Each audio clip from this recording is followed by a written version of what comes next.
Hi, I'm Joshua Hunter, Public Benefits Specialist at Takis McGinnis Elder Care Law. We've all heard stories about how complicated and frustrating it can be to work with the VA. In this series, we're going to reduce the stress and clarify the pension application process. In this video, I'm going to talk about the steps you need to take before applying for benefits. The VA has a very particular set of qualifications for the non-service connected pension. First, we need to make sure that the veteran meets the service requirements. The veteran needed to serve at least 90 consecutive days and at least one day in a wartime period.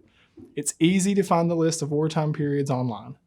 If you look at the Veteran Separation Papers, or DD-214, you should be able to confirm these two requirements. This brings up a great point. If you cannot find the Veteran Separation Papers, you need to fill out the SF-180 form or an eVetrex request to have new copies sent to you. These papers are crucial for the application process.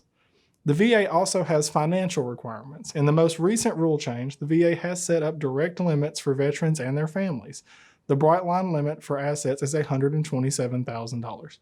The VA will not count your home, but if you live on more than 2 acres, they will count the additional acreage as an asset unless you can prove that it is unsellable. The VA does not count things like cars or personal property.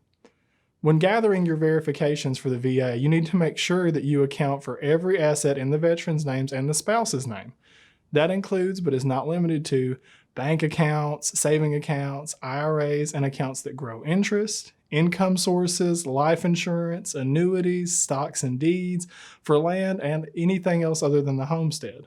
When pulling these documents together, it's good to think of the old phrase, "It's better to have it and not need it." If you're unsure about an asset, it's good practice to get the documentation and let your VA representative decide on how to include it in your application. It is far too dangerous to assume. If you can get all of the documentation pulled together, you are well on your way to a successful application. Make sure to check out the next video in the series where we will discuss the application process and how to work as a team to pull everything together. I'll see you then.